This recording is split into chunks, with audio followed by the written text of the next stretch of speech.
Hey, Kansas City.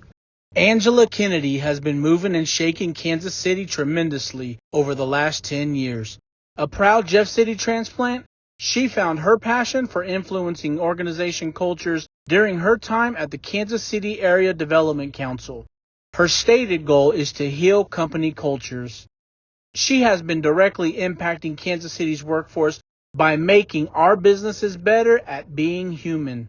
We cannot wait for you to meet this former top 20 in her 20s, current AoK Consulting founder, past, current, and future ultimate badass person right here in Kansas City. Oh, did we mention she also volunteers her time at over 4 nonprofits here in town? A true queen in Kansas City. This is Enterrupt KC. Enjoy this episode.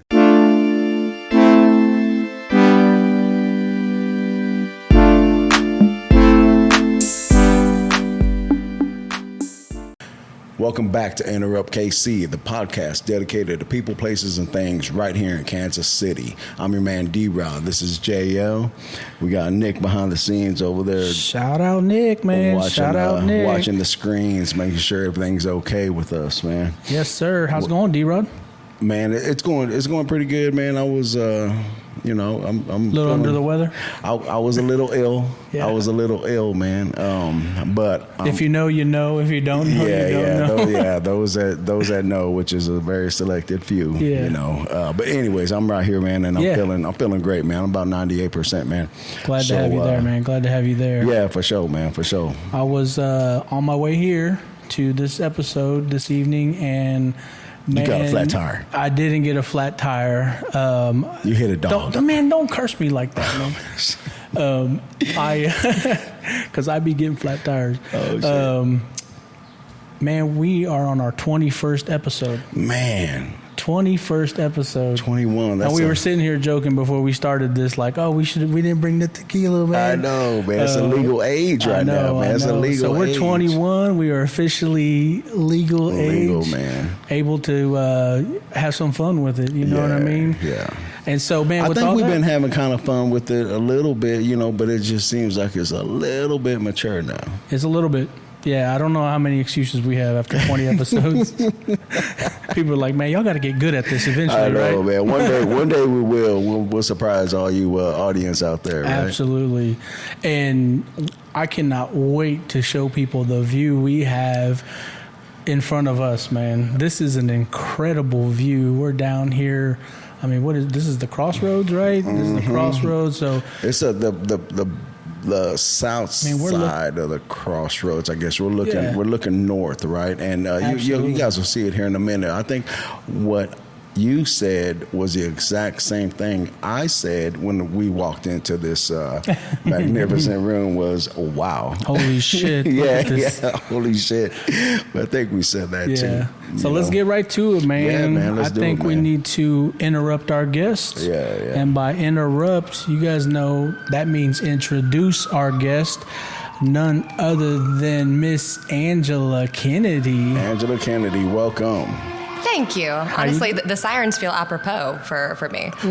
We've heard them sirens on a few episodes. Already. Every episode, it's almost like something going on, man. People will tell us, Angela, they're like, okay, like, it gets a little crazy here. So are y'all good? And I'm like, well, I mean, listen, that's the point of Enterrupt KC is to be out and about in the community, the city. Yeah, whatever's going on. So whatever happens. You don't get more real time than that. You don't. This is the city, and we got a lot of ambulances around, I guess, or cops, whatever. I mean, we're also 2 blocks away from the fire department, so. Yeah, first responders, man, shout out. That's true.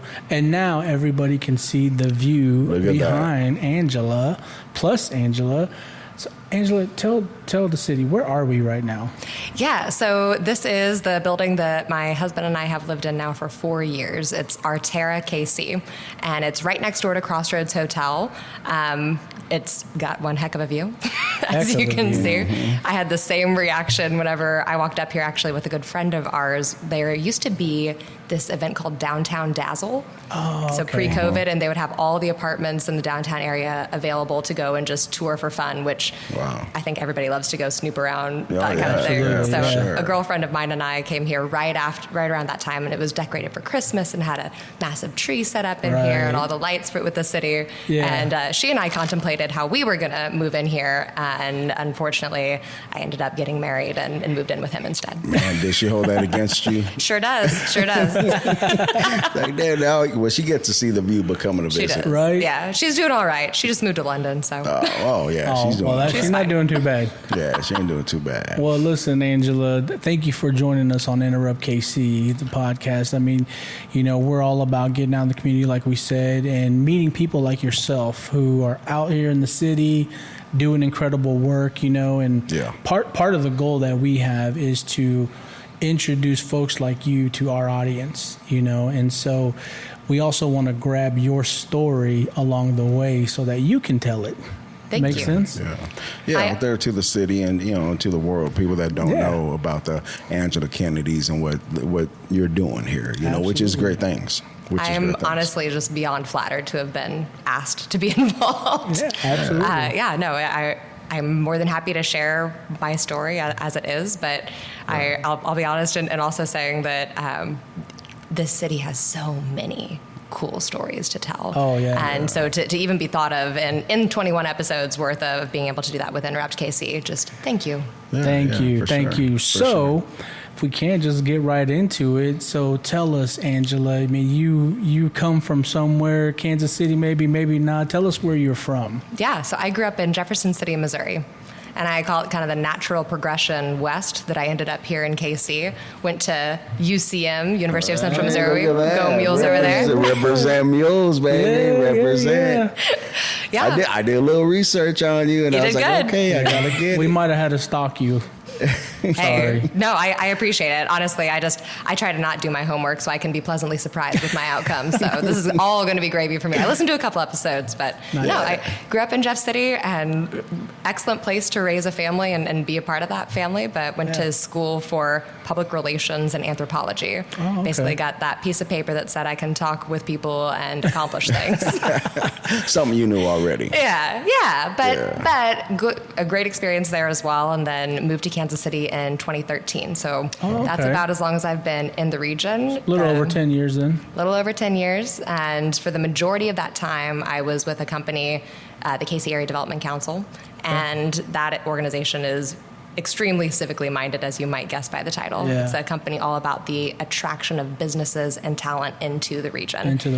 So I feel like I got to grow up there in Kansas City. That's awesome. Right? Like got to know the community through that lens of what is building this community and what is it like for that economic development piece to create more jobs, create more industry experience. Like it was truly just a blessed experience to grow up in Kansas City with that kind of background. Well, I mean, and particularly over the last 10 years, the city's changed phenomenally right in front of us. And we're born and raised Kansas Cityans, so we've been able to watch this progression for, the last 20, 30 years, especially, just see Kansas City just continue to explode. But before we go down that too far, growing up in Jefferson City, Angela, you had a family, mom, dad, brothers, sisters? And like that? Oh my gosh, yeah. So my parents are still in the house that I was born and raised in, Jefferson City, Missouri. My grandma and grandpa lived down the street. They were huge in helping to raise my sister and I. I didn't have a lot of daycare time. I had way more like we're going to Samaritan Center or doing things in our community, going to church every morning at 6 a.m. with grandma and grandpa. Going to Gerbs across the street. And I have a very close-knit family around that. So I'm one of 17 grandkids on my mom's side. Wow. Nice. I'm number 5. Are you Hispanic? No, Roman Catholic, though, was the upbringing behind that. Close, there you go. Irish or anything? Scots Irish, a little bit. It's the same, right? Yeah. It's the same. It always says that. Yeah, Yeah, and I actually just got back this weekend was my goddaughter's graduation. Oh, okay. So shout out to Lexi Gale for Lexi Gale, man. She just graduated college. She's gonna go work in orthopedics in Columbia. Very impressive young lady, but that's my god baby. Yeah, and also my cousin. Oh, you're her godmother. Of course, she's awesome. Come on. Well, thank you. Come on. Yeah. So you said you went to did you say Catholic school? Graduated Catholic school? Yeah, growing up, that was the education that we were able to receive, which was wonderful. Graduated from Helias High School. So there's like at the time there were essentially 2 high schools in that city, in Jeff City. And then outside Blair Oaks. But I always say I grew up in Jeff City, but I spent a lot more of my time in like the Taos, Loose Creeks, and Lynn's.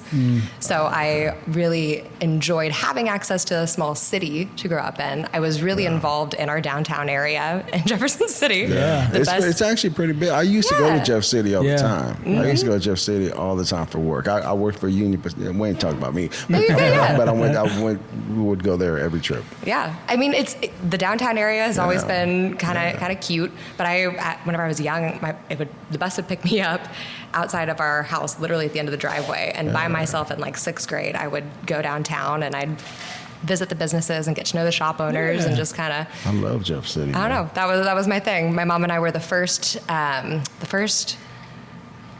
customers, that's the word, first customers at Coffee Zone, which is owned by Tassir, and he's still there. That was his first shop. He had just immigrated to the States, and we have been huge supporters of him and his business, and his family has grown up there, and big soccer fans, and very connected community all the time. Like that is definitely a trait of Angela, is just getting to know people and their stories and love to see them thrive. That's awesome. How often do you just came back from there, the deal? Do you go there back still often? It's not too far. I mean, it's about 2.5, 3 hours. Yeah. I don't go back nearly as much as my family would probably like. Sure, of course. Of course. You're busy. You're a busy woman, man. You're a busy woman.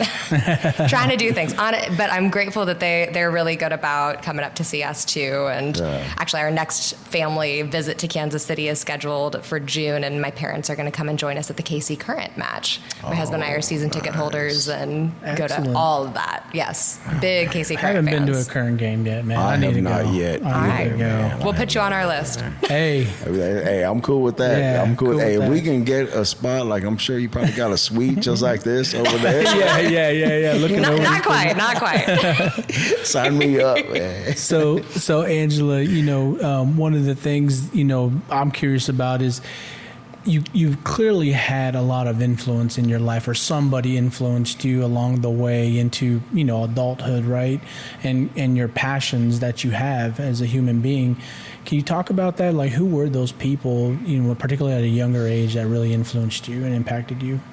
I think my grandparents hold a lot in that state. Seeing how engaged they were in their community, and just that was the norm for them. And that we were brought along for that was really big. But I'd say probably the most influential person in my life is my sister. My sister is 2 years, 2 weeks, 2 days, and 4 hours older than me. Wow. Oh, wow. And she... Really close with her. Yeah, we're really close. Yeah. What's her name? Louisa. Shout out Louisa. You think she'll watch us? Oh, I know she will. Oh, yeah, for sure. I'm surprised she ain't here, right? Yeah. She would be, but she's in Portland, Oregon. Oh, okay. Right. Yeah, so she's been out there for over a decade, about as long as I've been in Kansas City. Wow. She's an environmental engineer out there and just got married this past summer. But growing up, she was my big sister. I looked up to everything, besides the times that I, chased her with a meat cleaver because she was of course, also my big sister. You had to stand your point, right? Exactly. She'd push my buttons whenever she could. Yeah. Big sister, man. We had some episodes where there were people talking about big brothers and stuff like that. We have some episodes. And I'm the youngest of all my siblings, so I know exactly what you're talking about. Yeah. So just throughout that process, Angela, before, you get into a full functioning adult, do you have any, lesson you learned that you carried along the way into kind of who you are today? Can you talk about that lesson at all? That's a fantastic question. And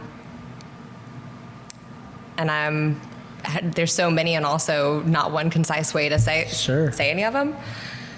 I think maybe the biggest lesson has always been that in order to do incredible things, you're not going to do them alone. I saw that everywhere. I have a family that if you have a need, they will just pitch in and help without waiting to be asked, without waiting for that to start. They're just so generous in that type of giving. Yeah. And so we did a ton of really cool things. We volunteered places, or we just had family events with that big of a family. Everybody pitches in. And just kind of just seeing how willing everyone was to support one another. Yeah. And as I've aged and as I've had different life experiences, it always circles back to that. You should ask for help. There are people who want to support you, but you have to give them that opportunity, and make it easy for people to help you. Be clear about that ask, and make that something that they are excited to be a part of too. And so that's a big one for me. Is just nobody does epic shit alone. I say that a lot. I love it, man. Put that on a t-shirt. I'll wear it. Yeah, I would too. You know what that reminds me of? Epic shit. What's that? Her talking through that, Angela talking through that is my sister's graduation party for her son yesterday. Yeah. Oh my gosh, man. How was it? It was crazy. We got there an hour early, my wife and I, and it was insane. I mean, people were running around but to your point, Angela, myself, my wife, my 2 cousins who are about my age, and everybody else there are just pitching in. Yeah. Like, hey, what can I do to help? What can I do? That's family, though, right? Oh, yeah. I mean, that's to your point. That's just how people are. It is, but why should it stop with family, right? Like how many other experiences in our lives do we just we wait for somebody else to tell us to be responsible or to take that accountability on our own versus why not just go ahead and jump in and help in all those spaces? That's I say we need to ask for help, but that's only because I've learned outside of my family, people don't just do that. Yeah, for sure. And you need to ask more for that. I don't know. That's true. No, that's a good point. And I love the lesson, by the way. I mean, I really do. Put it on a shirt. I swear I'll wear it on an episode. Man, let me write that down. Epic shit, right? Nobody does epic shit alone. Yeah. That's kind of what I heard. Proven time and time again. I read about you that you studied abroad. Is that accurate? It is. Where did you study? I studied in Florence, Italy. Okay. So I did that my junior summer during college. Honestly, it's why I graduated early, because I took enough credits abroad that summer that they were like, get out of here in December. And what a place to go. Oh my gosh. It was absolutely incredible. I have not been back, but I would love to. So I studied abroad in Florence, but got to spend time in Rome, see the Amalfi Coast and Cinque Terre, did a little bit of time in Switzerland, went to Interlaken and Bern, went canyon diving and that kind of stuff. Oh man! All kinds of incredible you didn't adventures. even mention the food yet. I mean, that's what I'm waiting to hear. I know the food had to have been just incredible. Gusto Pizza, I can still walk there with my mind's eye, right? Like leave the little apartment that I stayed in. You take a right, a left, a right across the bridge. Look at her; she's taking us there. Close your eyes. I will. That's dope. Oh yeah, that is so dope. My daughter was fortunate. We sent her there through high school. Oh yeah. Shout out Arciana, man. Yeah, she was there for 2 weeks, man, 2.5 weeks, and she went all over the place. And where does Arciana go right now to school? Like I said, man, representing. Yes, sir. Shout out Arciana. I actually told her, I was like, man, we got one of your alumni, a mule gonna be on, and she was like, oh yeah, what's she do? And I'm like, you'll just have to watch. Yeah, you gotta watch.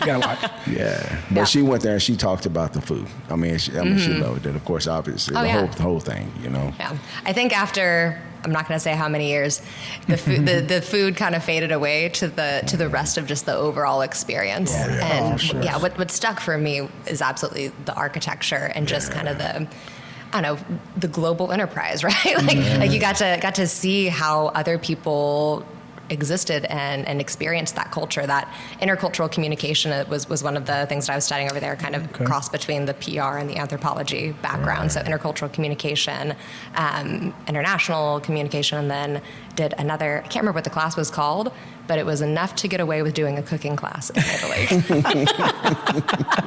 And I do still have that I do, as far as food goes, I do still have that recipe book, and I pull out, like, I've got the tiramisu and lasagna and, like, all kinds of, That's great. Mm-hmm. Wait, I'm curious, like culturally, in terms of communication, what would you say American versus Italian? Like, what were the huge significant differences? I think it just, and a more recent experience that I can speak to, and that would have been we went to honeymoon.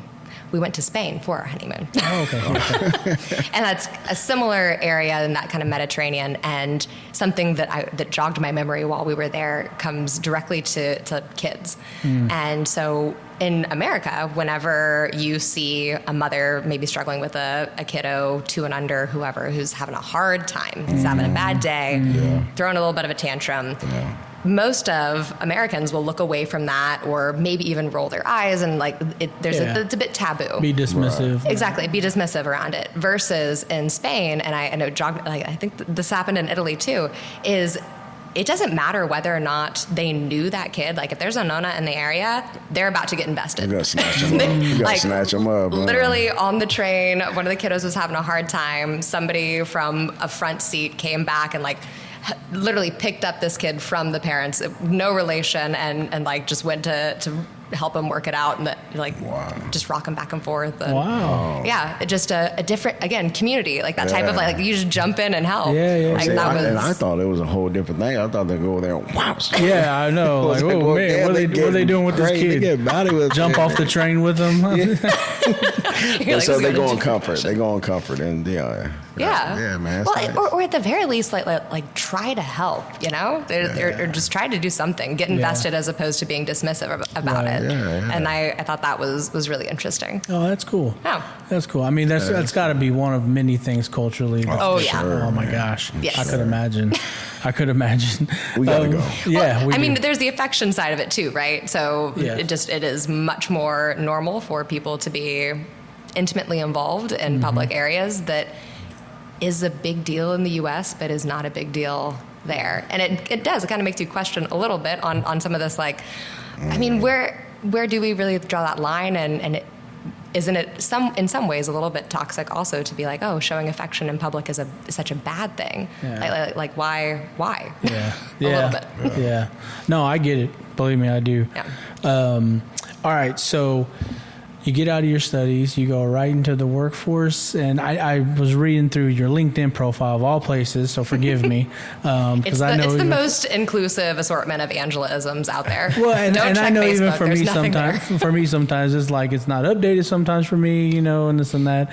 But point is you ended up and you were going here at the KC Area Development Council, and so this is probably the first time, maybe the second, that our audience has heard KC Area Development Council, but you having worked there, talk about what that group does. Totally. Yeah, so KC Area Development Council, KCADC, that is the economic group in Kansas City that is focused on talent and business attraction, net new attraction into our region. They're like the sales and marketing team for Kansas City on a global scale. Okay. So in 2019, they did a deal with Charlie Hustle, also worked with the Negro Leagues Baseball Museum a bit to acquire, and Charlie Hustle really just donated that trademarked KC heart, and they donated it to the KC Area Development Council to be like, hey, this is something that we see as a global symbol of our community. So whenever we're trying to do outreach, that sales and marketing piece, so that businesses say, oh, that could be a good place to relocate, or that could be a good place to expand our footprint. Or talent is thinking, oh, I'm looking for someplace else to live. Where's a place that has opportunities? Right. Like that type of brand can be what we use to attract that on a global scale. Got it. So that all of that kind of works together. There's an incredible team over there, but it is a small team, right? So there's, I want to say 22 whenever it's soaking wet with interns, right? Yeah. Wow. Yeah, it's a small team, but mighty team. They do a lot. What's also unique about the KC Area Development Council in opposition to other regional entities is that it has a really robust marketing arm. So instead of outsourcing that type of work, there's a really robust in-house team with graphics and events and PR and communications and all of that kind of within their wheelhouse. And it also houses a bunch of different brands. So you have the KC Area Development Council Mothership, and that does the business attraction and talent attraction totality.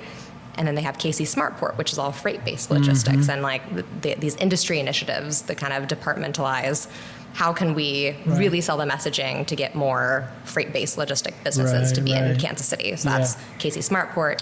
KC Global Design, we have a giant concentration of architecture, engineering, and construction firms here in the region. So really with that big focus, KC Global Design tries to tell that story on a global scale and attract even more business. KC Animal Health Corridor is all about nail polish.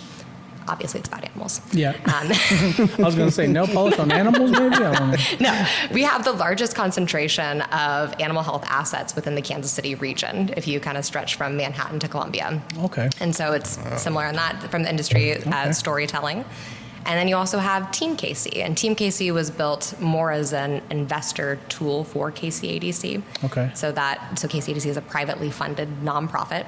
And Team KC walks alongside the HR and talent acquisition teams at all kinds of companies in Kansas City to help to tell the Kansas City story alongside a job opportunity. Nice. Wow. Yeah, I'm a great employee now, even though I don't work there, man. They do really cool work, and Team KC was what I was predominantly engaged in at the time that I left the organization.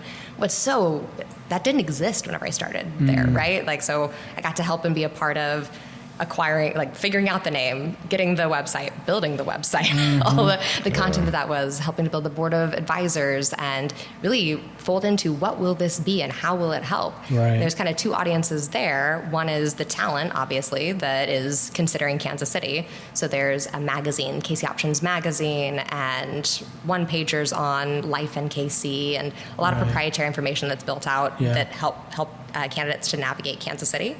And then the other side is for the recruiters. So there's this co-opetition in KC that I feel like you guys probably have heard about a bit in this podcast. A lot of our creatives, especially, like we like to help each other. We're more willing to put a hand out and help one another up as opposed to push each other down. Right. And that's what Team KC does in the talent space. Is you have HR and talent acquisition folks who are all competing for talent. Why would they hang out together? Well, our entire region is competing for talent. How can we help each other? And that's the space that's created from a professional development component within Team KC. So it has roundtable discussions that are on hot topics in Kansas City. Their Team KC training camp happens every winter in late February. It's a half-day professional development event. But I really loved that side of learning about the talent acquisition and just the employee experience that I got to hear about and witness by interacting with so many of those companies. Right. And that was what really led me into this crazy transition of leaving a job that clearly I was very passionate about, loved a lot, great team, great people, all of the stuff, and then leapt into this complete unknown of solopreneurship. Oh, I can't wait to talk about that. Oh, for sure. But with what you said, though, that led you, correct me if I'm wrong, but you were number one in the economic development team in the nation. I mean, so KCADC is for like 9 years running. Wow. KCADC was rated as the number one economic development agency in the nation. Yeah. Wow, that's awesome. By development counselor. You know what that is, D-Rod? That's a salute, man. That's a salute. That's a salute. Salute to that, right? Yeah, in the nation, man. You know, we talked about this and with somebody who's not that far from here, David Lopez, who runs Manny's. He talked about how, people years ago, let's say within the last 5 to 10, were intentionally focusing, using KCADC, using Visit KC, using all these organizations to position Kansas City to be what it is today. Yeah. And so there's all this behind the scenes work going on that now we get to see the fruits of the work that's been going on for the last 10, probably 15 years, to your point. But I'll tell you, it does remind me of one thing, and I have to say this real quick. What's that? Shout out to Syke, because he used this term, and it made me think about it when you were talking. I mean, those people at KCADC are a bunch of walking NDAs. Yes. That's what Sykes said, right? He goes, I'm pretty much a walking NDA. I can't tell you about it. Yeah. I mean, I can't tell you about anything, but yeah, I'm doing some stuff. I mean, that to me is so awesome to see today, all that labor, all that work pay off. And so to me, I'm thinking about D-Rod like, well, man, what are they working on today that we're going to see in 5 years or 10 years? You know, like that's what excites me, right? Yeah, it'll be here before you know it. It will be. Yeah. I mean, the World Cup's coming. I mean, so much is coming our way. Well, yeah, and just think about how long it took for that, and how it progressed up, and when the beginning stages of people talking about that, you know, and even more so, right? Like, we'll probably be here talking to somebody about that. I can't wait. Right? We love that. We'll bring you back. Yeah. I think you might enjoy this then for like a little bit of the Wayback Machine on how we got here as a region. Yeah, go ahead. So like the KC Area Development Council, it began in like the 70s, and it was called Prime Time originally, and it was just a PR campaign promoting that Kansas City was getting the stadiums built, the first airport was being built, and it was this Don Hall and Henry Block were like we need to let people know that this is no longer flyover country. Like you can land here, you can do things, and over time that evolved into the KC Area Development Council having its own kind of entity and space to do just that, just focus on the attraction piece. Okay. Whenever I moved here, whenever I started at KCADC, that was the annual meeting theme that year was Beyond, and it was because they had like doubled every single one of the goals that they were working towards that year. Wow. So I feel like I have only ever known Kansas City on the up. I've only ever known Kansas City to be awesome. I didn't grow up here. My husband did, and it took a little while. He and I met whenever he moved back to Kansas City. He was living in Lenexa with his folks, and he's like, I just don't know if I want to stay in Kansas City at all. We weren't so sure about the relationship thing, and eventually got him to move downtown, and it was a 180. He's like, oh yeah, I guess there is some stuff going on down here now. Not like you like it here. It's not Lenexa. For sure. No harm to Lenexa. No, I love Lenexa. Lenexa Public Market. We can talk Reds. We can talk all kinds of stuff. I mean, what they've done in Lenexa is they've done incredible. a lot over there too. Holy moly! But it starts somewhere, right? It starts with 70s and the stadiums, but then you have Power and Light District that's built, and that kind of brings in a little bit more business and opportunity into that area. We just continue to see this kind of concentration growing and thriving. Absolutely. Yeah. I got to ask you about this because I think you participated in this while you were at KCADC. Is this Centurion Leadership Program? Mm-hmm. What is that program? Because I hear and see so many people talk about this. Absolutely, yeah. So I currently serve on the alumni board for it as well. Centurions is a 2-year leadership development program that's run through the Greater Kansas City Chamber of Commerce. And the tenets of it are to learn, serve, and lead. Okay. So it focuses on bringing in emerging leaders within different companies all throughout the region. Mm-hmm. There are 2 cohorts that run every year, so the Pinnacle and the Apex. And within that group, you basically are getting your MBA in Kansas City is what people will often say. Okay. It's during your first year, you participate and you kind of follow the second year's lead on task force days, which are full day immersive conversations into different topics, everything from public safety to arts and culture, education, and topics are just decided every year. Yeah. But you get a full day immersed in that. I'll just say this: Drew Eanes was a contact that I met because of Centurions, right? Shout out Drew, shout out to Drew. Davin Gordon is a contact that I've made through Centurions. Like the list can go on forever. It's 40 plus years old now. Wow. And so you have a lot of legacy members over that time that are business leaders in Kansas City. But the purpose of the program essentially is to prepare the people who are going to take leadership roles at the big companies in Kansas City or small companies. Who are these change makers, right? Who are these people who are anxious and excited to move the needle on good things happening in KC and educate them so that they're aware of the opportunities, but the challenges as well. Yeah. And have those hard conversations, meet the people who are in charge of making those changes right now, and band together on creating something different.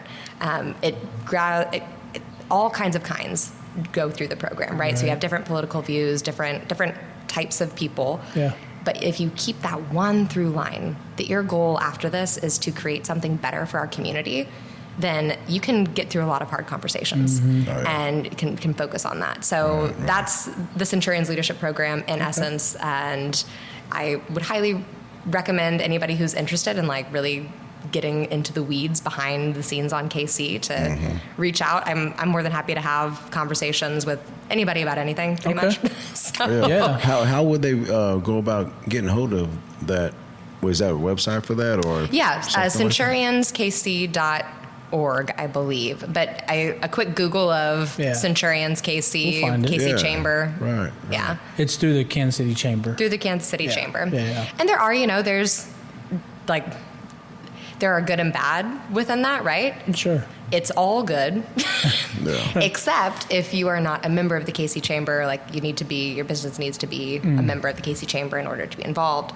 However, so there's sometimes barriers, right? There's barriers to the program, or if you aren't working for a big company who's funding your way to go through the program and you need to get money to do that, there are a couple of scholarship options that are available to individuals who are interested but don't necessarily have that type of funding. Right. And all of that information's on the website, but it's on the alumni board. It's something we're really trying to do is create a space that can have much more depth of the people that it's bringing in, where it's not just the usual crowd. Yeah. Right. And that's needed. And that, that's needed. I think it's needed. I mean, you said this is a program that's running 40 years strong. I mean, so clearly it's been successful. And in terms of putting out people who are impacting the city in a positive way. I mean, that's how I'm interpreting that result. Yeah, I mean, something doesn't last 40 years with it being not a good program. Well, and you see them taking on leadership roles. So like Kara Lowe is the president and CEO of the KC Tech Council, and she was a Centurions graduate. Or Jessica Blueball is the chief philanthropic officer with United Way. She was a Centurion. I believe Nora was as well. Okay. Like you almost like lose track of how many epic people that also had that type of a tie within it. And it's a long program, so people go through it at different times, but it really creates this wonderful sense of camaraderie, and it makes it feel a little bit easier to try and make change happen. Absolutely. Yeah. I mean, that's awesome, man. Honestly, that's why I wanted to ask you about it, because literally, like, I know people who've gone through it, but I didn't ask them up directly, like, hey, what's that program or anything. So I thought, well, this is a perfect opportunity for me to learn about the Centurions, program. So I think it's also one of those things that whenever you're going through the program, and maybe it's just me, but it's like, it's kind of a lot. Yeah. It's kind of a lot to be like, oh, you want to hear about Centurions? Well, that's kind of this whole other language, and I've got my pod and my and you're like, I don't know if I really want to make you listen to everything. Right. No, I get it. So you gave me a soapbox, and I appreciate that. No, I appreciate the time. That's what a lot of people need to know, though. A lot of people who are unaware. Yeah. Well, I mean, that's what Enterrupt KC, people, places, and things, Kansas City. So a lot of the things that they see, and then the people involved, the places, I mean, these are people who are impacting all that. And making decisions, maybe not even today, but being involved in them at some point in the future. I mean, that's what I'm hearing you say about this group, this cohort of people. Yeah. So, for sure. Awesome.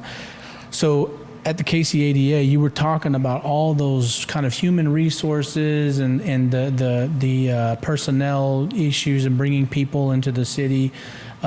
Staffing things, and it sounded like that you gained, or maybe it was there already, a passion about this a little bit. Is that fair? Yeah, it's a lot. Yeah, it's a lot. But I mean, to the point that you started, you're the founder of AoK Consulting. Is that how you say it? Yes, sir. Okay. And talk about that. Like, what's the journey to that? I mean, what was the ultimate, like, I got to go do this? Yeah, I think it really came down to, I've told this story before, and it comes down to a couple of things. One of them was just my travel schedule simply wouldn't allow it. So I really was really passionate about my work within KC ADC.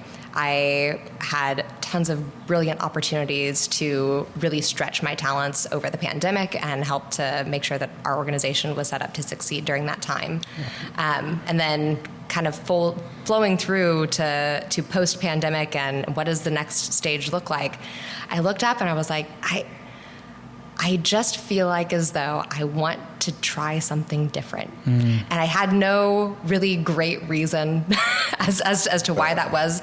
I should be comfortable. I really love this job. I love all these things. Why would I? Great organization. Right. Like why would I leave? And I really fought with that internally for a while, because why would you leave? Right. There's security, there's stability there. But eventually it just came to a head after, frankly, some pretty heavy reflection and just internally looking at what do I want out of my life at the end of the day. And I was just like, I have to try something new. Yeah. I need to challenge myself in a way that I have never been challenged before. And the best answer for that was entrepreneurship. I am not somebody who you have ever heard say wants to be their own boss.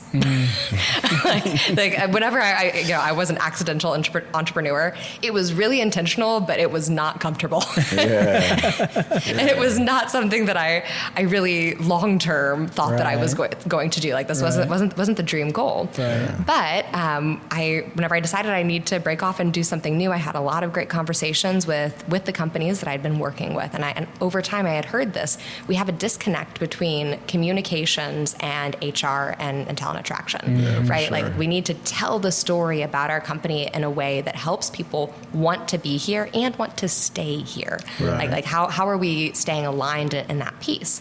And so I'd have those conversations, and this sounds great. I personally have some unique skill sets that have prepared me over the years to fill that need. But it didn't exist in companies. Like there wasn't a job that, I could step into this company and work for them and do this. And I talked to a lot of people. So I was like, well, if that doesn't exist in a company, then I guess I'm going to create it on my own. There you go. And that was how AoK came to life. We're all shocked that the letters were available. The AoK, what does it stand for, is my maiden name, or ORR. So, Yeah. And you said that happened about what year? I started, AoK officially launched in January of 2023. Okay. Yeah, so she's a baby. A little over a year in, then, year and a half almost? Yeah, a little over a year and a half in. And over that time, I spent probably like the first 6 months just trying to figure out, what is business? How do I business? Yeah. How do I spell this? AoK. No.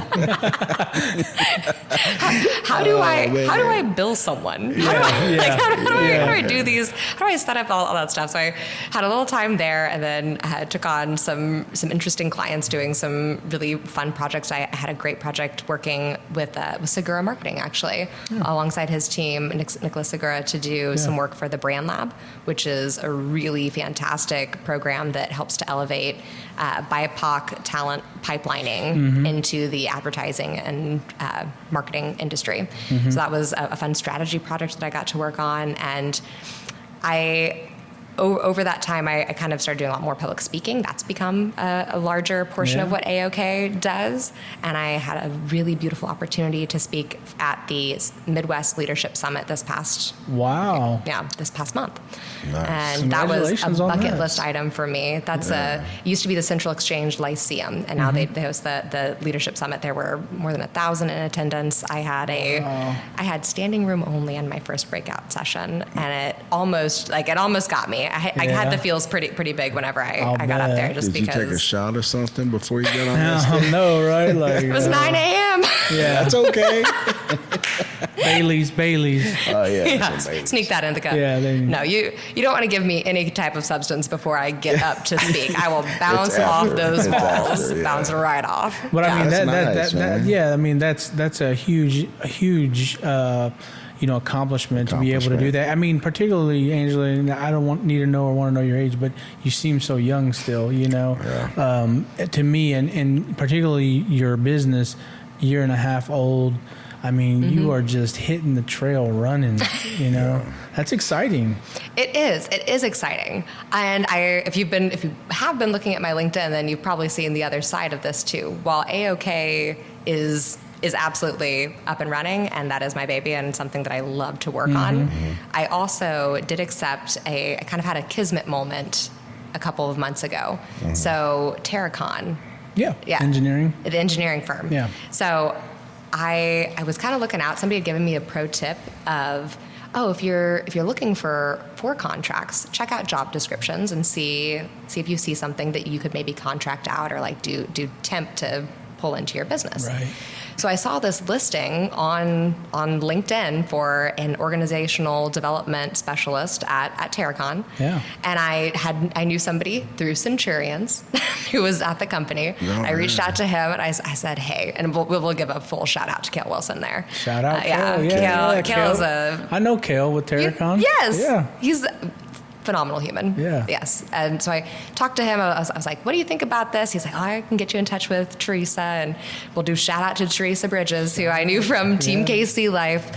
And just the conversations that I had with the rest of the team as I got to know them through the interview process were phenomenal. And it was like as though a year and a half ago, or whenever I was talking to companies after I had left KCADC to see what this role would look like, it didn't exist in a lot of companies until now. Yeah. And so it feels a lot like AoK kind of went in-house at Terracon because I'm helping with employee experience. I'm doing work that directly impacts the well-being of their employees and their long-term success through development. Right. And it's something that I'm really, really passionate about and so excited to be at a company that heavily invests in this for their employees. Because that's the type of thing that is going to make sure that you are an employer of choice and you are attracting the best and brightest long-term. Absolutely. Like that's so kind of setting up within there and helping to grow that is something I'm super excited to be a part of as well. Well, good thing there wasn't nobody else out there doing that, right?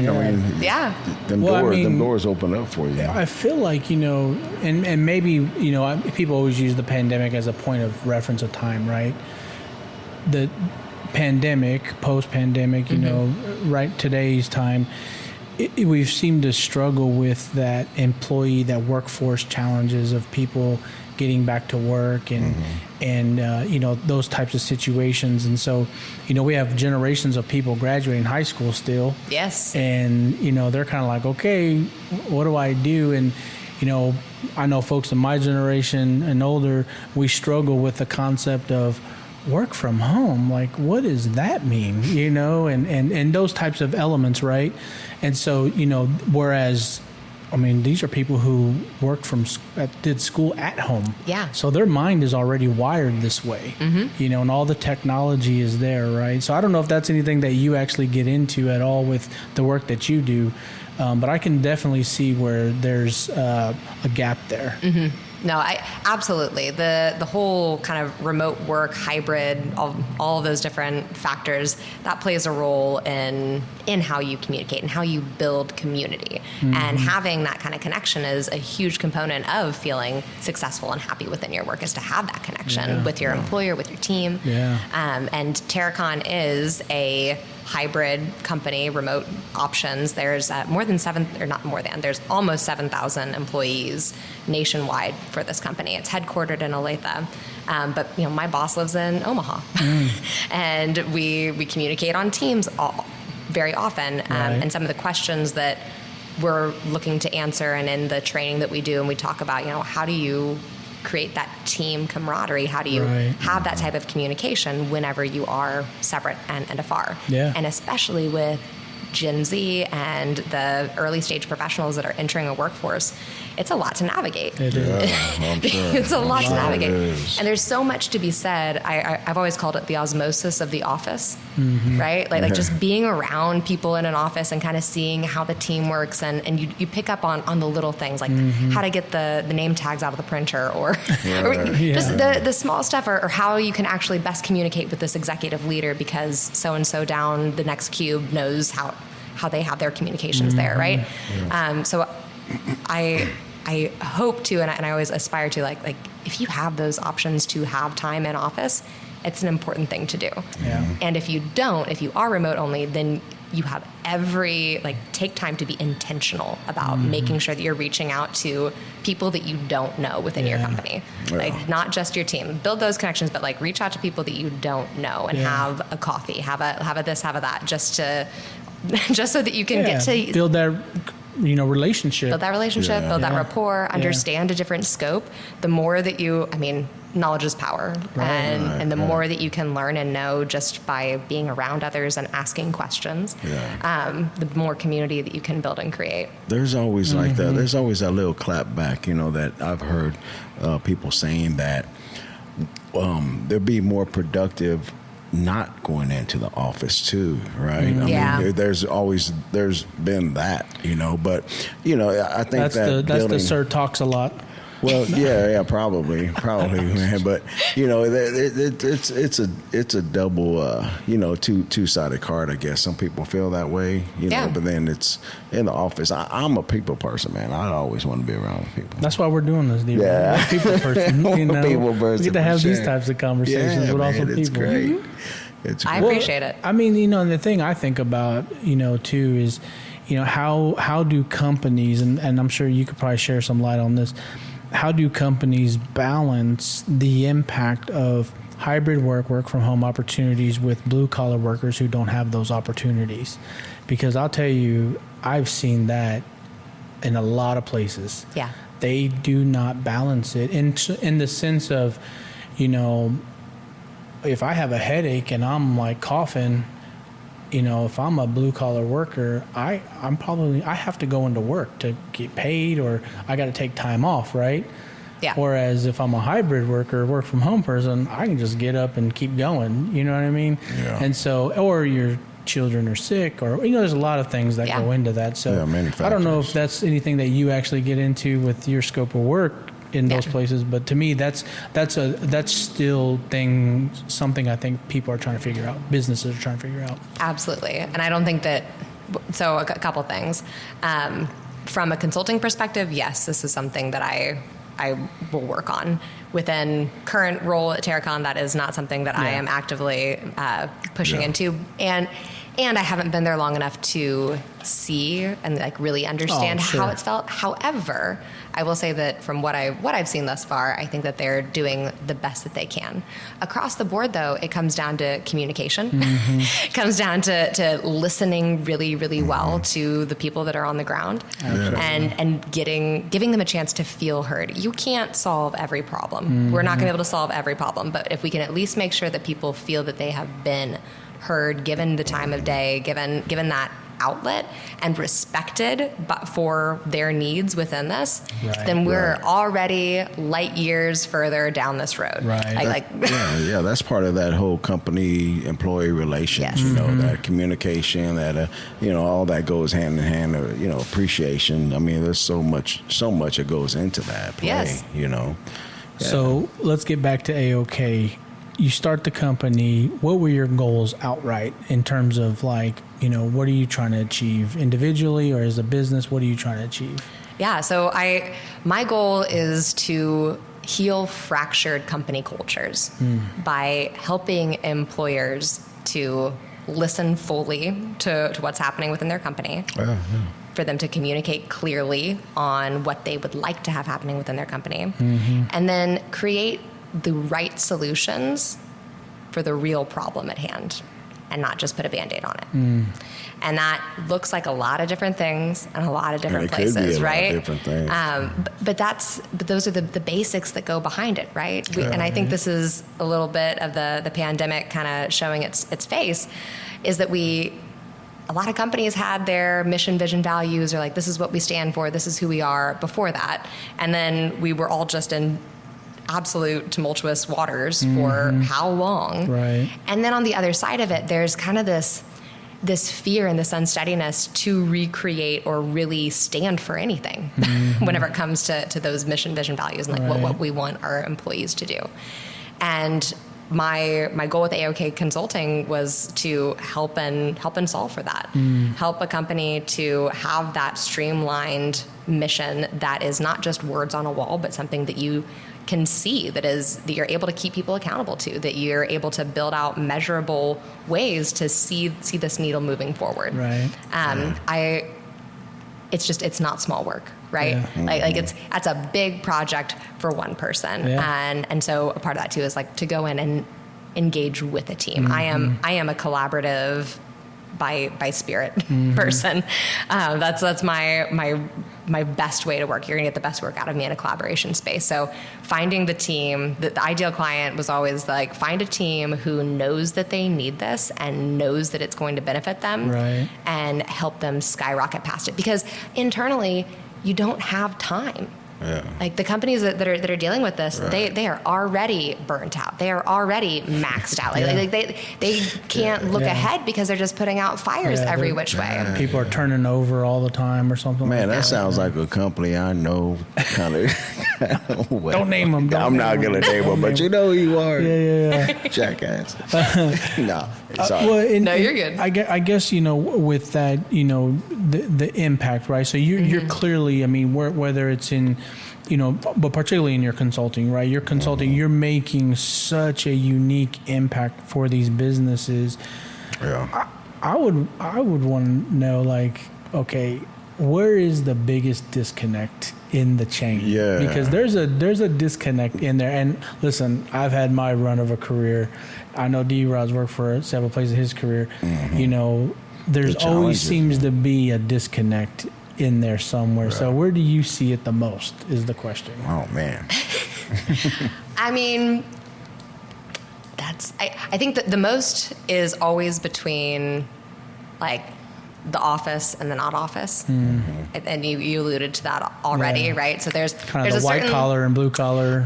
A little bit, but not even necessarily in those really obvious blue collar, white collar scenarios, right? Yeah. It's the entry level, it's the people who were the doers that were hired to do, who also want to excel in their careers. Yeah.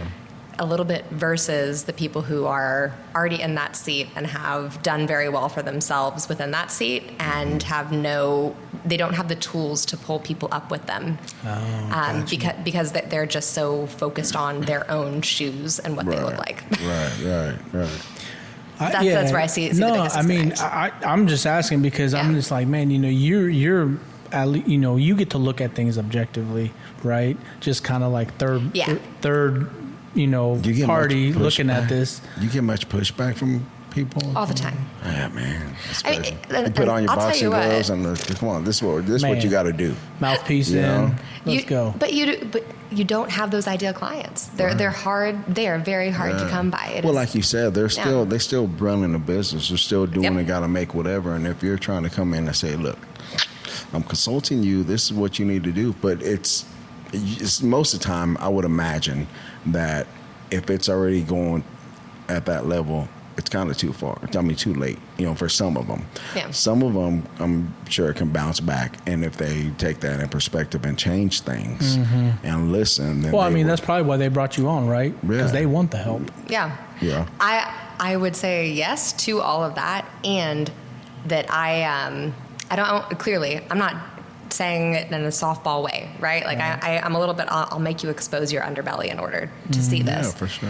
And people don't want to. Yeah. People don't want to see that. And so to be more profitable and to get a little bit more understanding of why this is so important, I spend a lot of time doing more of the education piece around that, right? Yeah. Because while if you look at national news and if you're following certain talent trends, it's very obvious. You can see these things staring you in the face that we're in the war for talent. There are not enough humans. Like there's a generational gap. We don't have humans enough to fill the jobs that we've created at this point. Ain't that crazy? It's wild. And all these different competing pieces and people do perform at a higher level whenever they are treated well and they have their core base needs yet, like treating humans like humans. Right. If you do that, you get better outputs. But still, 100%. people don't really buy into it for whatever reason. What do you think that is?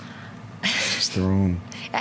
It's an aversion. It's just a solution aversion, because the solution means something different. It means that we have to change. It means it might be harder, and all of that. I might actually tension. have to talk to my employee. What? Yeah. No. Well, I'm going to have a difficult conversation. I'm Yeah. going to have to say something that I'm not comfortable saying yet, Right. or and all of that. Or I'm not comfortable being vulnerable in this space, because what if they realize I don't know what I'm doing? And I got to tell you, the jig is up. None of us do. Right. Right. I'm a blue collar worker, man. And I tell you what, the most thing with people in my industry is just a little bit goes a long way. You know, bit. I mean, it really does with anything. Yeah. As simple as the attaboy type of shit, or like a company T-shirt, or just something so small. You know, I mean, we've all had them places and that needed to talk to you, and and I was like, man, if they would just mail them a card. treat the people like they're people instead of. I would always say, if you have an employee number, it's like a prison, because they give you numbers in prison. Like they're not going to treat you as a person. You're a number. You know? So that's just a joke that I always say. No, I get that, and I will speak up for this. I am a huge TerraCon fangirl right now.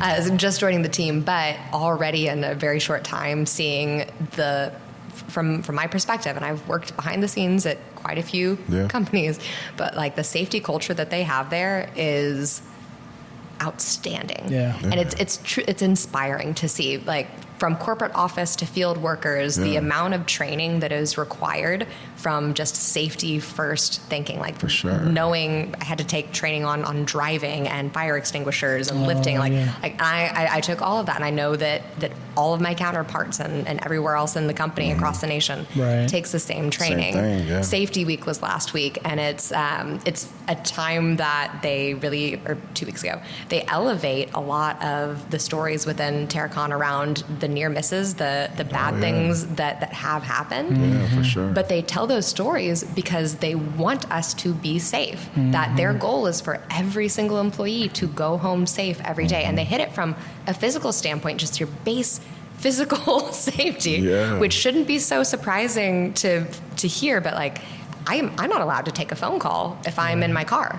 I am not allowed to take a TerraCon. Like that is stuff that will get you a talking to at TerraCon, versus the opposite of that would get you a talking to in a lot of other scenarios and a lot of other employers. For sure. And that's the physical, but then your mental health. They care that you're taking time. They want you to prioritize that rest. And yes, they I know I'm in corporate, but from what I'm seeing sent out to for pre-task planning, prioritize breaks, make sure you schedule those in. They seem to be really big about that as a component. Like, that's bottom line. If you do nothing else, make it home safe. Stop work authority. And that's how it should be. Go home how you came to work. That's how it should be. Go home. I'm like, honestly, like, if corporate offices would do the same thing. I get it. Believe me, I get it. All right. So what would you say is your why, Angela? What is your why? I believe that I was put here to help others get access to the things that they need to succeed. My why is to make sure that the kids that I don't have yet are able to do everything for others because they're going to be fine.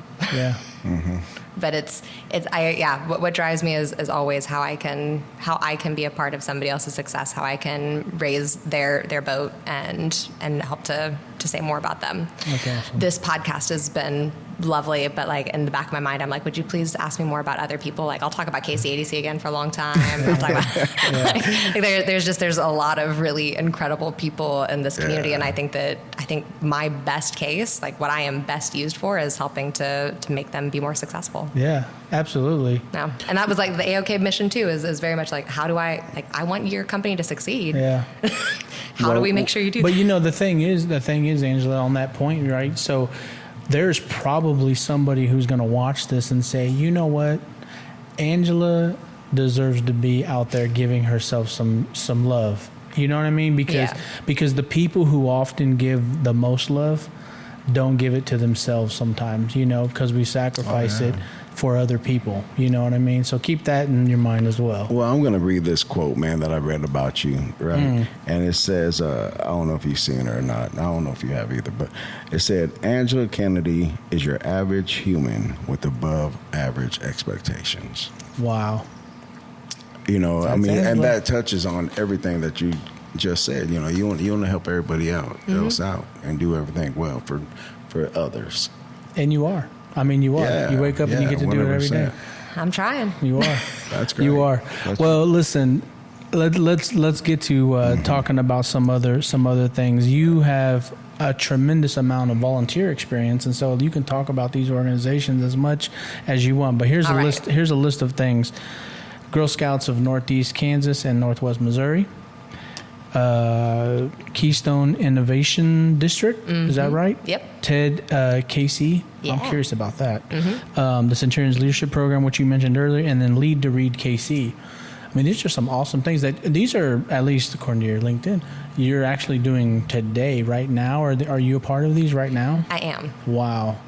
Yes. I mean, back to the point, right? Like, you are helping so many things. Yeah, you're out there doing it. I'm so, trying. I mean, you want to talk about everybody else? We got to talk about you. Yeah, I know. Well, we can talk about how my work helps them to be successful. Go ahead. Yeah, let's do that. No, yeah. So the Girl Scouts, that's a newer. It's a community advisory board for them. A good friend of mine, Kaylee Peel, who. Every name that I drop should also be on this podcast, not just be like a blatant. Yeah. We'll leave that there. We're gonna leave you for connection. We're gonna leave some cards. Yes, but Kaylee is a really incredible human who is highly active in promoting STEM education and opportunities for women specifically.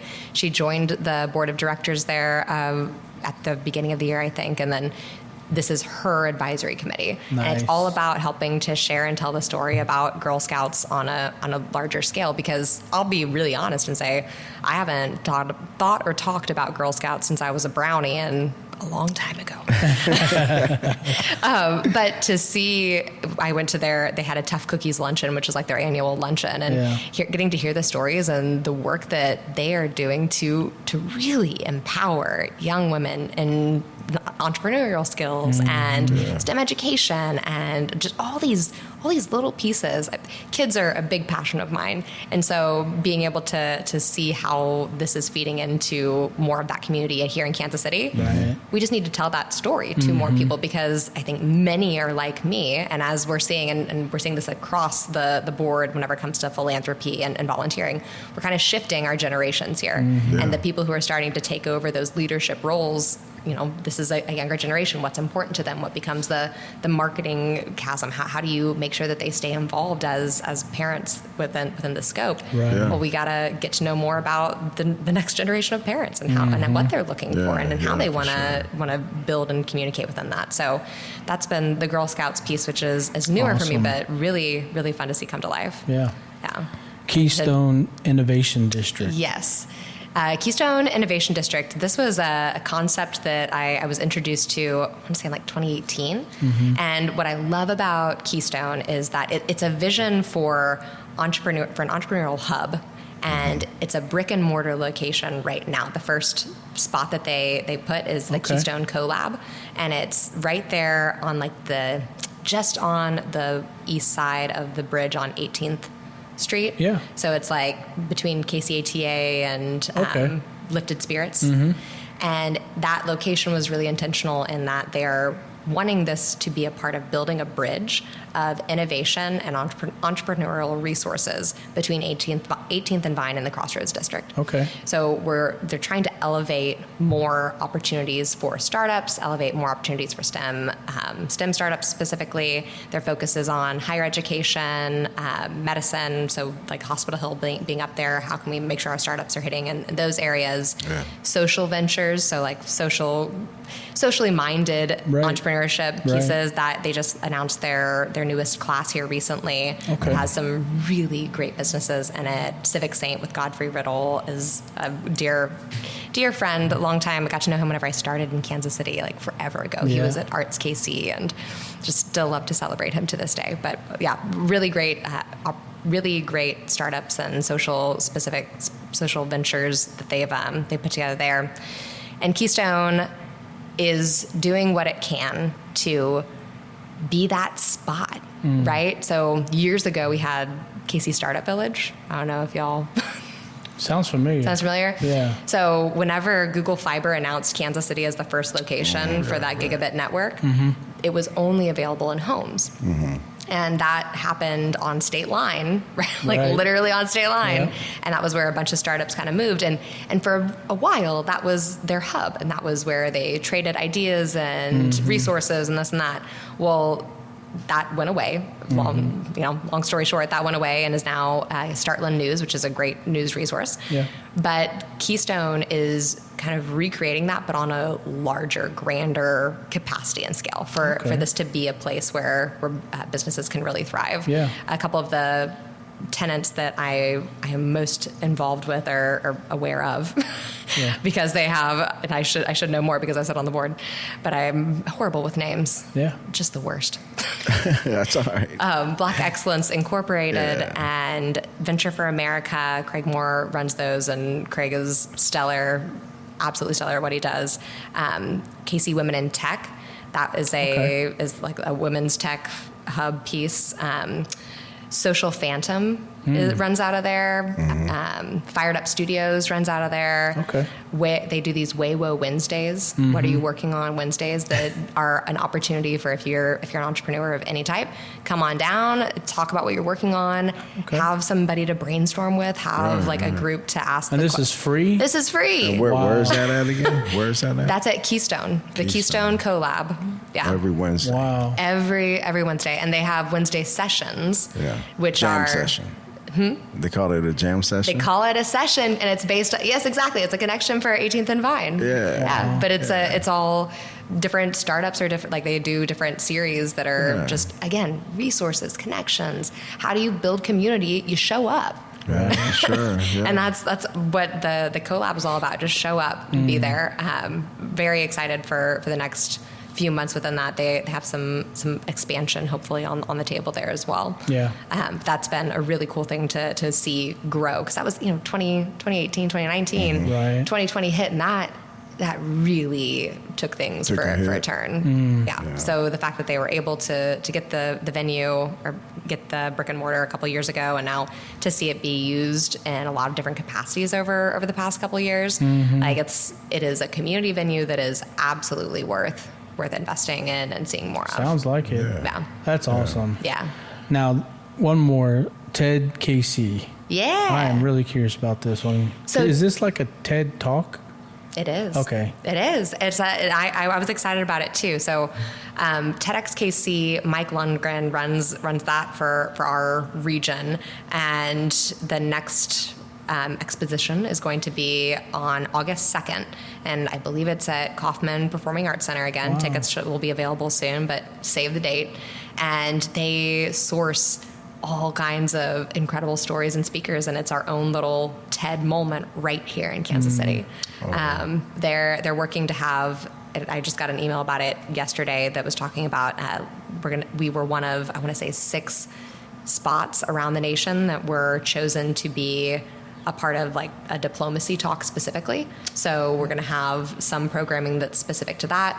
But there's another 10 speakers that he kind of shared with us, and I'm a walking NDA on that. I believe can't really go into those too much, but I am really excited about some of the stories that we're going to be hearing here in Kansas City. Yeah.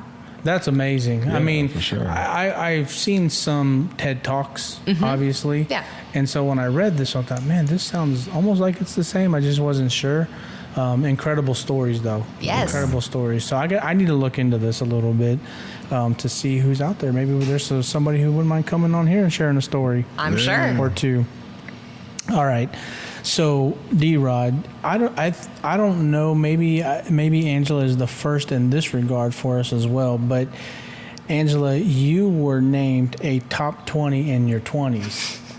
Yeah. And I think what that means is you're a top 20 Kansas Cityan, I'm assuming, in your 20s, or what did that look like? Yes. Yeah. So Ingram's Magazine, which is actually just right over the ledge there. Yeah. That was an opportunity that I was really, really excited to be nominated for, to be named one of the 20 in their 20s. 20 in their 20s in 2020, nonetheless. Wow. Damn. I mean, that's amazing. Yeah. I mean, how many people are in Kansas City? I mean, region, well over 1 million, right? So to me, I'm like, wow, a top 20 person, D-Rod. Like, yeah. I mean, I know it's 4 years ago, but still, that's badass. Thank you. Honestly. Yeah, congratulations. The most badass part was that they weren't able to host the typical kind of party celebration because it was 2020. Yeah. So they waited about 1.5 years, and they ended up doing this collab celebration event. And I keep saying collab, but a collaborative event that was the 20 in their 20s, the 40 in their 40s, because they do that for a couple of different ranges. And they hosted it at the Porsche dealership in Overland Park. And we got to test drive the Porsche Cayenne. Oh, wow. Yeah, that was the coolest part. Where'd you drive it at? They have a little test track around back. Really? Yeah. And so they had that wasn't a Cayenne. It was my husband's going to be like, Angela, we talked about this. It was the electric car and then the little like 2-door sporty one. How fast did you go? As fast as I could. Really? Really? Nice. You're holding down that gas. Yes, sir. All right. Hey. That's what we're there to do. Yeah. I love it. I love it. I do too. That's great. All right. So moving on to some of your hobbies that I read. You love cooking, which is pretty cool. So let's talk about that a little bit, Angela. What do you cook? I mean, you're everywhere. You got a favorite dish? What's your favorite dish? I am everywhere. I really love baking a lot. Okay. This week will be a baking night for some girlfriends of mine and I, and that'll be a blueberry crisp moment. But I really enjoy the process 2 ways. Baking, I like to be like, okay, this is something new. I want to try it. I'm going to explore it. We're going to do this. Yeah. Cooking, I'm like, what do I have in the refrigerator? Yeah, make it work. Right? Like the make it work meal. That's my specialty. I got cereal and I got milk. I'm good to go.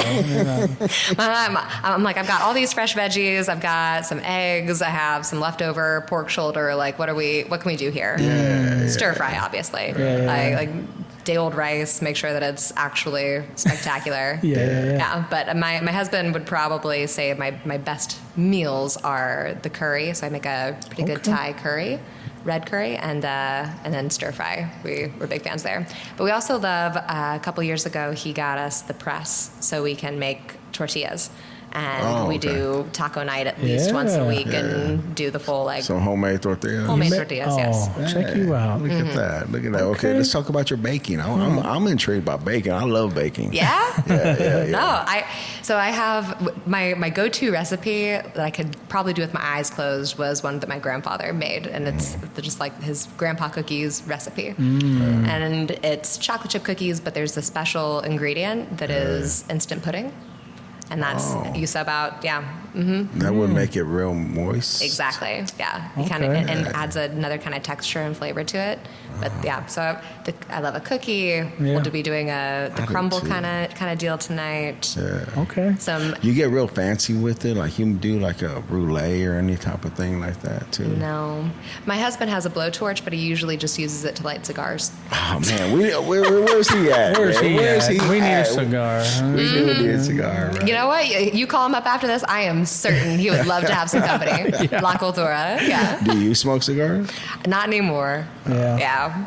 I used to, and then I had a rough night, and I was like, I think I see a common denominator here, and it was cigars. You wasn't sounding the same in the morning a little bit. We, one of the things we are in search of is somebody to do an episode with us at a cigar location. Yeah, we got a couple in mind. Smoke a cigar. Yeah, we have a couple in mind. It would be nice to have the business owner do it with us, or somebody who runs it.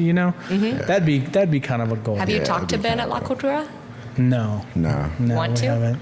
Maybe. Yeah, maybe. We're open. Yeah. I mean, we're open a couple months out, but we're open. Yeah. Well, that is amazing. And I was just going to give a shout out to, because we did an episode with the chef of all people, Vince Paredes, who is co-owner of the Farmhouse in River Market.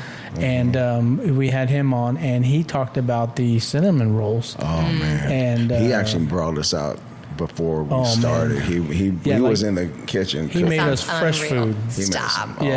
Before we started the episode, D-Rod and Nick were having at it. I was like, let me get this set up. I was in the seat. They got to eat. I was in that seat tearing it up. Have you been there? Yes, I have. Yeah. Oh my God. No, the cinnamon rolls are amazing. Yes. Yeah. And he talked about it. He said he learned them from the Argus. Anyway. Yeah. All right, Angela. Wrapping this up a little bit. Tell us you're from KC without telling us you're from KC. Okay. Joe's. KC Joe's. KC Joe's. Or Oklahoma Joe's. Maybe you know that I'm not from KC because I choose to not say either. Oh, what are you getting from there? Joe's is you're right. Joe's. Yeah, Joe's. What are you getting from there? What am I getting from there? Mm-hmm. Oh, I wouldn't even know. I don't. I'm just trying to come up with a tell you that I am whenever I'm not. Okay. An actual Angela thing? Yeah. Oh gosh.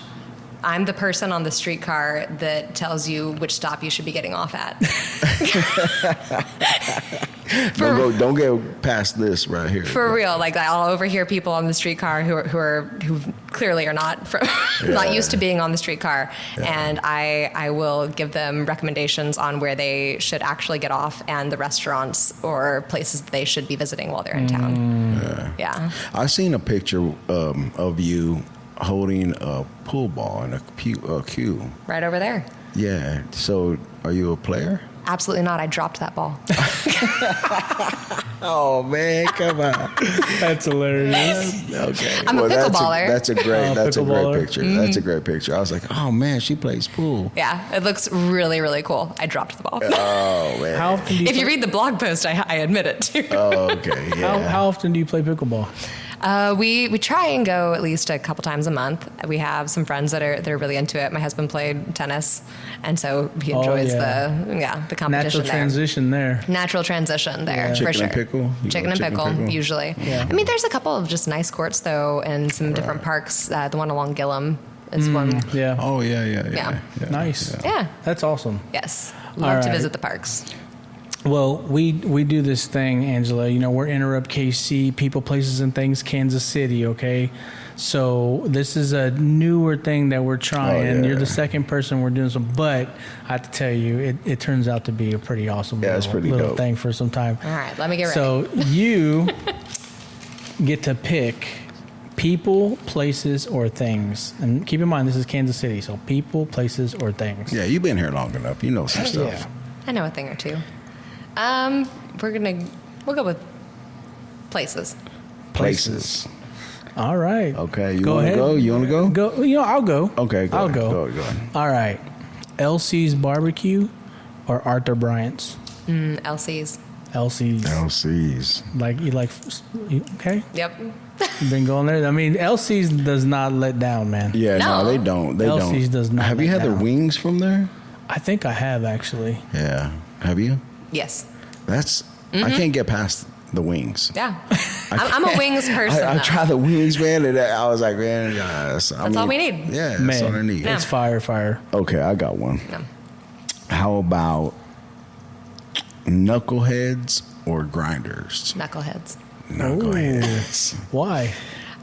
So many great memories there. Yeah. My used to ride a bit, so taking the Harley down and being able to enjoy a show there. Nice. Yeah. I used to have friends that played, and so I'd go and see their shows. Yeah, saw Blackberry Smoke dope, there for the first time. Mm-hmm. Yeah.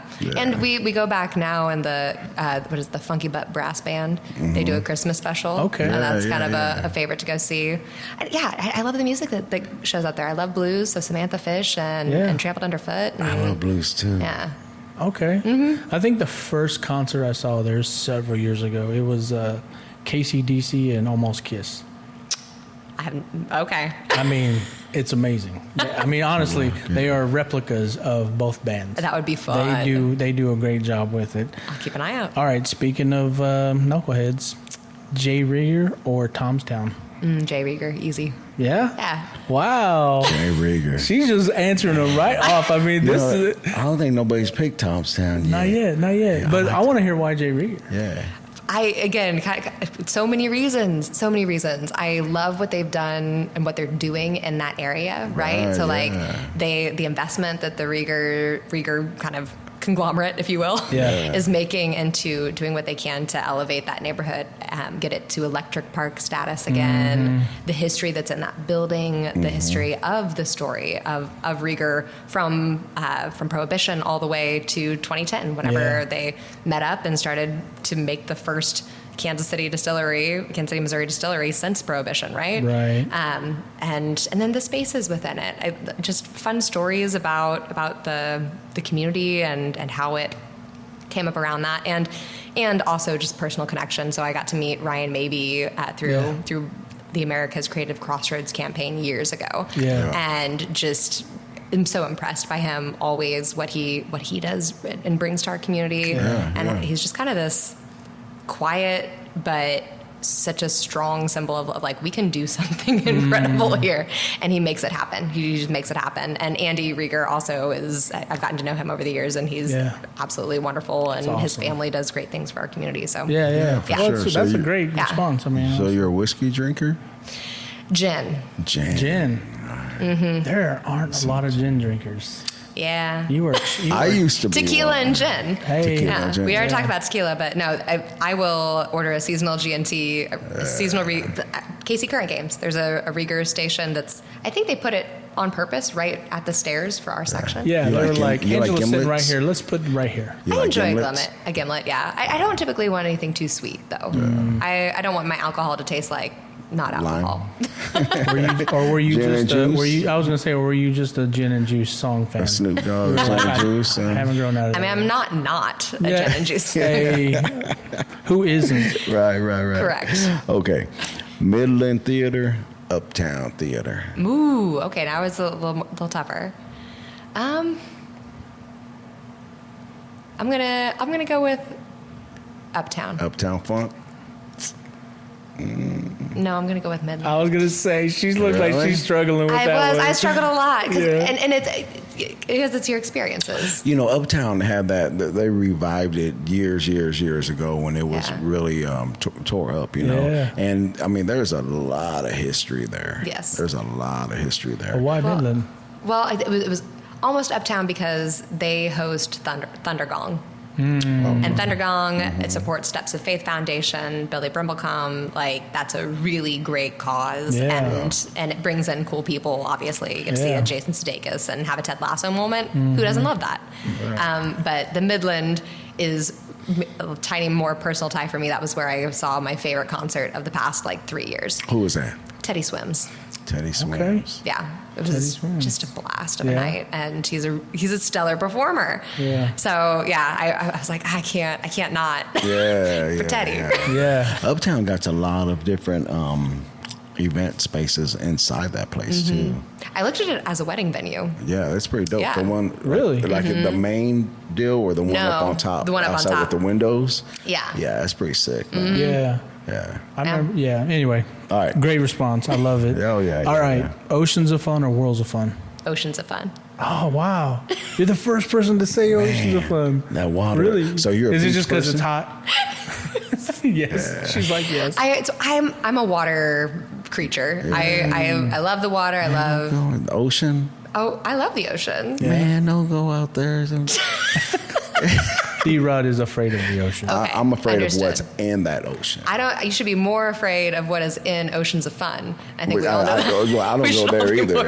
Yes. I don't go there either.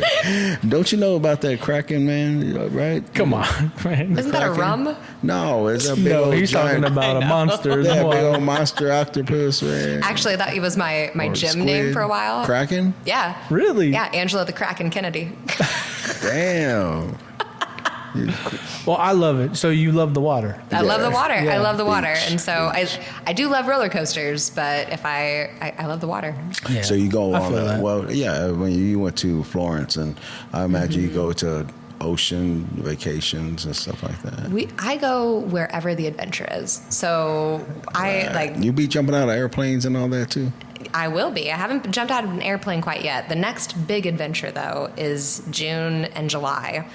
We're going on a a 2-week rafting adventure through the Grand Canyon. Okay. Wow. So that's going to be awesome. very outside of the comfort zone. We don't do a ton of camping or anything. Yeah. Thankfully, we're going with a large group, and they'll set up and tear down some of those pieces, but it'll be 2 solid weeks. Oh, okay, several. Okay. Mm-hmm. That's gonna be dope. Wow. That'll be dope. Yeah. Man, that's awesome. Yeah. Is it me? Your turn. Is it me? Okay. Kauffman Stadium, Arrowhead Stadium. KC Current Stadium. Okay. KC Current. There you go. Well, there's one there for them too. Okay. They're on there too. No, if you're gonna make me pick between Kauffman and Arrowhead, I'd probably pick Kauffman. And that's really just as far as Kauffman Stadium is a bit more fun to walk around. There's more to do. Yeah. But if I'm going to go to a game, I would rather be going to a game at Arrowhead. Most people, it's like Arrowhead, they associate that with the wintertime, cold games. People don't like going to cold games. Kauffman, nice weather, whatever. I'm laughing because I've freezed my ass off out there several times in the last 3 or 4 years. Holy moly. At the game. I went to the game. I went to the cold game. Yeah. I guess it just tells you how frequently I go out there that I was like, oh, yeah, I guess they play games there, too. They do that every now and then. All right. Stroud's Chicken or Go Chicken Go? Go Chicken Go. Yeah? Yeah. Okay. Gizzards. The gizzards? The G-sauce? No, the G-sauce. Not the gizzards, but the G-sauce, yeah. Okay. Just regular old chicken, 2 piece. Huh? I am not a picky person. Yeah.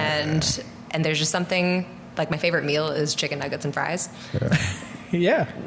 I'm an adult. I can say that. Yeah. Sounds like someone I know very well. No, I mean the two pack with some G-sauce, man. Yeah. And there's just there's not a fried chicken piece drumstick style that can ever rival what I grew up with, and so I'm always kind of well. Yeah. I get it. No, it's cool. Well, look, man, I think that's about maybe close to it. Right? Yeah. I mean, we could go on and on. Yeah, but we'll stop there. Keep there. going. Is there anything that you like to share with us or to our audience that we probably didn't ask you? Or just anything in general? Anything you want to tell our people out there? Yeah, I have one plug, which is Let's do it. What She Said. What she said. So it's a company that is highlighting Kansas City, Denver, and Austin. Okay. It's kind of its 3 first markets. And I have been working with one of the co-founders on it. And it's just been really, really cool to see come together. It's an application, so it's a phone app. Okay. And it is all about referring women-owned businesses. So it's a women's referral network that's wow. 0 negative reviews, only hype. And that just makes it this really positive place to celebrate one another. And what's the recommendation that girls take the most? Typically that of our girlfriends. And just to raise awareness around those businesses and celebrate that. And they've started doing some in-person events. We hosted a Visionaries dinner a couple weeks ago that just pulled some of the most incredible people together to have a real talk conversation around what do you need, and instead of going out here and asking everybody to help you, is more of tell us what you need and what you need to be successful, and really get into the weeds on that. And it just led to really great conversation, obviously, and just that energizing place, kind of like how I'm feeling now chatting with you guys, is this whenever you are in those spaces and able to have real talk conversation about what do I need and who are you really and what are we going to do to make one another better, to make this community better, all of that, those opportunities are just so incredible to be a part of. And I'm just really excited for that to continue to grow in this region. There's going to be more and more going on. But so just a little What She Said moment. What she said, that's dope. Is it an app? You said it's an app? It's an app. So they can get it right now? It's in beta testing right now. Okay, beta testing. Yeah, okay. But it's on Instagram, What She Said app. Check it out. Pull it up, man. Everybody out here, What She Said, What get She on Said. that on IG and app to be coming. Yep. Right. Yeah. Well, I mean, Angela, first off, thank you so much for the incredible work you've done for the city over the last, several years. The work you're continuing to do with AoK and Terracon. I know we've talked about this, D-Rod and I, with a handful of people already in our episodes. the workforce in Kansas City. I mean, if they're not successful, Kansas City's not successful. Yeah. So, that's really one of the reasons why you stuck out to us, is because of the work you are doing in that area to take care of the people who are building and taking care of these companies. So, salute to you for that. My biggest goal is absolutely that. That's what I feel like I'm hired on to do. It's like, I just am teaching humans how to human better. Like, treat other people like people. Yeah. We're not robots. It's not rocket science. It's not. But it also, it's not intuitive always, right? It isn't. So how can we? And it's becoming less and less with technology. I hate to say that. It is becoming less and less. You're not wrong. So anyway, yeah, sorry. I'll take us on another trip. Just thank you though for joining us on Enterrupt KC. Thank you very much for your time. Really appreciate your time. Thank you for hosting us here in your apartment complex. Yeah, nice. We're gonna go ahead and get out of here, man. Yeah, man. So with that, everybody, like, share, follow, subscribe. Enterrupt KC, JL, D-Rod. Peace. What she said. What she said. Bye.